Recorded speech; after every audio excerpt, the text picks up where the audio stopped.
За сайн байцгаана уу манайхаа. Энэ өдрийн мэндийг та бүхэндээ хүргье. За өнөөдөр ChatGPT гэж юу вэ гэдэг талаар бол богино хугацаа хэмжээний хөөрхөн дэлгэрэнгүй ойлголтыг авнаа.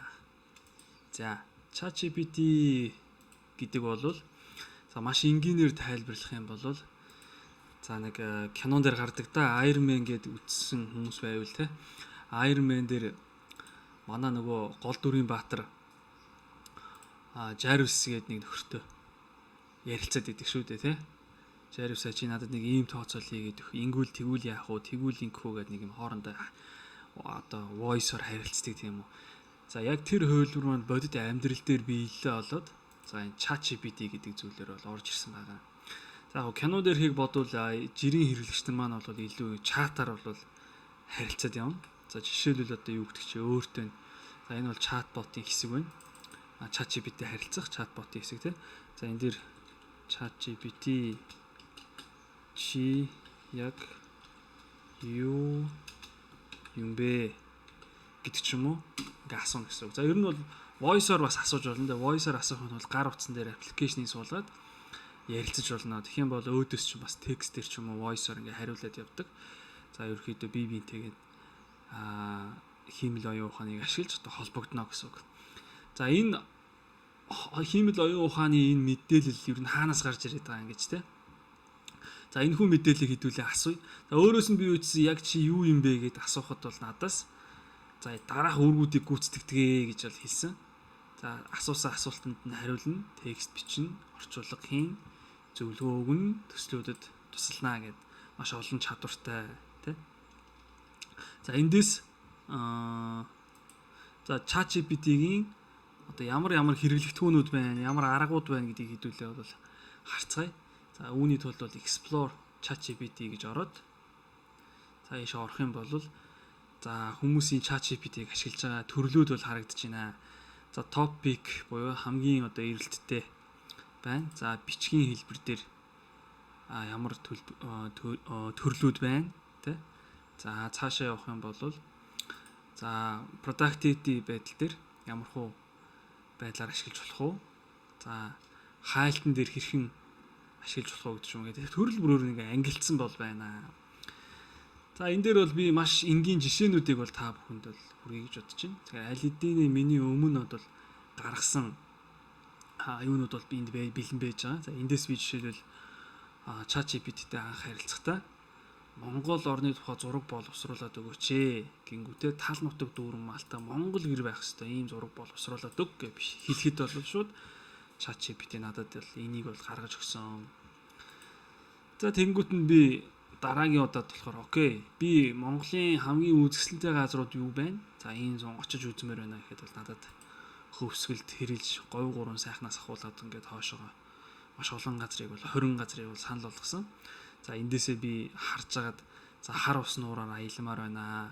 Тэ? Аган шатны мэдээлэл өгч болох уу гэж харилцсан. Тэгсэн чинь надад ингээд аяллаа төлөвлөгөөг минь харуулад, маршрутыг маань харуулад, тэ? Очоод юу үзэж болох уу, яах вэ, ийх үү гэдэг иймэрхүү цогц мэдээллийг бол надад өгсөн. За энэ бол зургаар харуулж гин, чатаар харуулж гин, тэ? Янз бүрийн юм хөлбрээр бол оруулж гин. За мөн орчуулга бол хийж бол чаднаа гэж хэлж байгаа. За мөн янз бүрийн ажил амьдралын зөвлөгөөнүүдийг бол биднэрт өгж чаднаа гэсэн байж байна. Тэгэхээр ChatGPT гэдэг бол ийм гайхамшигтай зүйл бол гарч ирсэн байна. За ChatGPT маань дотроо бол маш олон төрлийн загваруудтай байж байгаа. За үнэгүй хөлбөр маань болохоор яг одоо бидний ашиглаж байгаа үнэгүй хөлбөр болохоор 4O гэдэг хөлбөр. За 1000 орчим 1000-аас 2000 текст бол үнэгүй хөлбөр дээр нь өдөрт бол боловсруулж өгнө. За тэрнээс дээшээ маш их урт хугацаагаар тасралтгүй харилцааг ивэл төлбөртэй хөлбөрийг нь бол сонгочих хэрэгтэй. За төлбөртэй хөлбөр нь бол за хувь хүн дээр бол сарын $20 гэдэг чинь. Хэрвээ багаараа ажилладаг байх юм бол за нэг хүний бол $25 гэж байна. За тэгээ үнэгүй хөлбөрийг нь бол би одоо ингээд яриа суужна гэсэн. Үнэгүй хөлбөр нь за $20-ыг төлөх юм бол за илүү хурдтай ChatGPT-г бол ашиглах боломжтой юм байна. За тэгээ дээрэс нь ChatGPT 4.4 одоо 3.5 гэдэг хувилбаруудтай. За тэгээд зураг боловсруулах илүү одоо технологитой. За тэгээ дээрэс нь GPT-гийн одоо AI технологиг бол ашиглах юм бүрэн боломжтой юм байна. За ийм байна. За харин ChatGPT маань өөрөө өөрийгөө тайлбарлахаас гадна тий. За загвар багцуудыг нь хүргэлээ. Одоо харин та бүхэнд энэ ChatGPT гэдэг юм хэрхэн нээд юм бэ гэдэг талаар бол товчхон тайлбар өгье гэж бодож байна. За өөр ChatGPT-тэй холбоотой асуудлууд тий байх юм бол за миний өгч байгаа энэ нээх зааврыг нь ороод тэгээ ерөөдөө дэлгэрэнгүй асуултуудыг нөгөө ChatGPT-гээс өөрөөс нь асуучаарай тий. Ямар загвар байдгийг чи хэдэн онд гаргасан, танаа боссууд ер нь хийн тий. Би ер нь чамайг яаж ашиглаж болох вэ тий гэдэг ч юм уу ингээд зөндөө юмыг бол энтэй харилцаж асуугаарай. За би одоо яаж нээх вэ гэдгийг нь зааж өгье. За Google дээр бол ChatGPT гэж хайн. За эсвэл OpenAI гэж бол хайн. ChatGPT. За ChatGPT-г хайх юм бол хамгийн ихэнд OpenAI-ийн бүтээгдэхүүн учраас openai.com линк гараад энэ дээр дараад орно. За дараад оронгууд чинь энэ олон төрлийн одоо зэснүүд харагдана. Энэ зэснээс research гэдэг зэсэн дээр ороод за энэ дээрээс бол за product гэсэн зэснээс ч орж болно. За энэ дээрээс бол ChatGPT login гэдгийг бол дарна. За эсвэл бол энэ research гэдэг зэсэн дээр бол ChatGPT 4o гэдгийг бол дараад ийшээ үсрээд орж болно. За би бүртгүүлсэн учраас шууд үсэрж ороод байна. За ер нь бол анх ChatGPT login гэд хийхэд бол шууд ингэж бол үсэрж орохгүй. За би log out төр хийгээд хий. За ингэж ороод login гэж ороод за би имэйлээрээ бүртгүүлсэн учраас төр зур log out хийчих. За ингэж хийчих.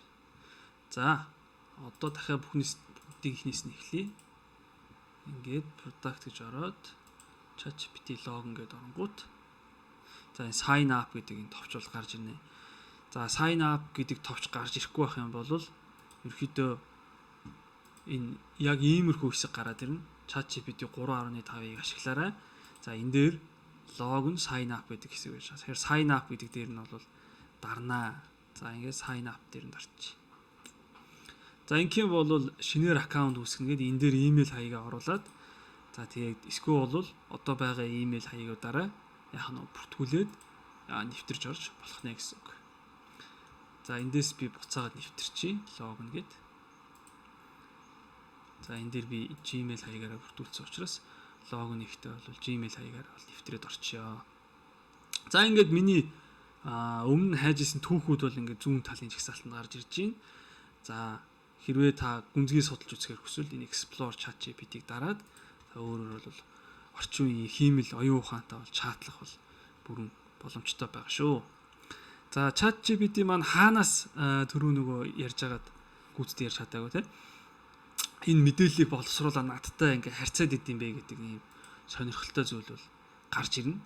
За энэ нь юу вэ гэхээр ерөөдөө нийт анх интернет үүссэн цагаас хойш дэлхийн ертөнцийн үүссэн бүх мэдээллүүд интернет ертөнцийн хөөрөөд бэлэн явж байгаа. За энэ хүү мэдээллийг боловсруулад за тэрхүү боловсруулсан мэдээллийгээс одоо үндэслээд бид нэртэй бол харьцдаг гэсэн үг.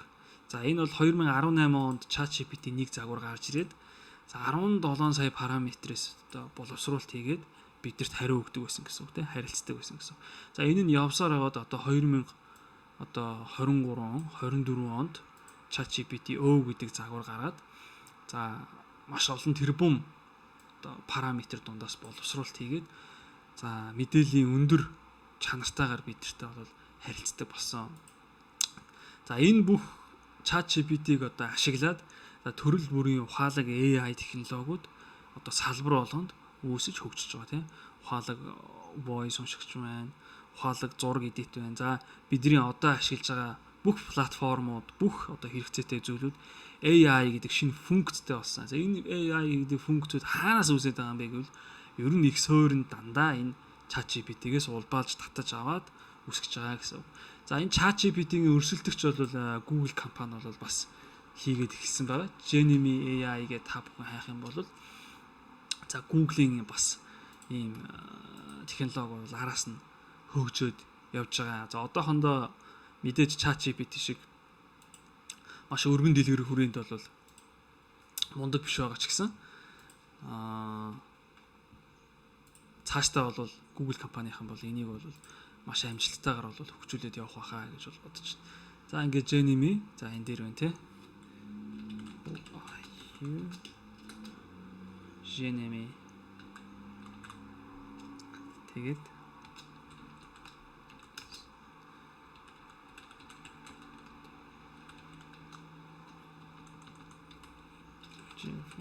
from the ChatGPT.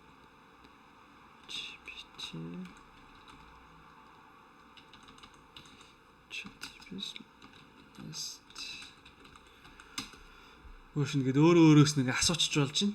За чи ер нь юу юм бэ? Тэгээд ChatGPT-ийн сүүлийн загвараас одоо ялгаатай зүйл нь юу юм бэ гэд бол асууж байна.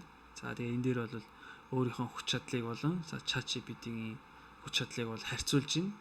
За дээрээс нь үнэгүй хөлбөр болон төлбөртэй хөлбөрийг нь харьцуулж байна. За бусад хүчин зүйлсүүд юу гэж болох вэ гэдгийг бол харьцуулж өөрөө тайлбарлаж өгч байна. За ингээд ChatGPT-г тайлбарлсан өнөөдрийн дугаар маань бол энэ өрөөд өндөрлж байна. За тэгээд та бүхэн маань за өөр ямар одоо шинэ соргог зөвлөл мэдээж авахыг хүсэж байгаагаа комент хэсэгт бас бичээд үлдээгээрэй. Тэгэх юм бол тэрний талаар тэр дараагийн удаад YouTube-ийн бичлэгийг бол хийж болно гэж бол бодож шүү. За ингээд баярлалаа. За түр баяртай.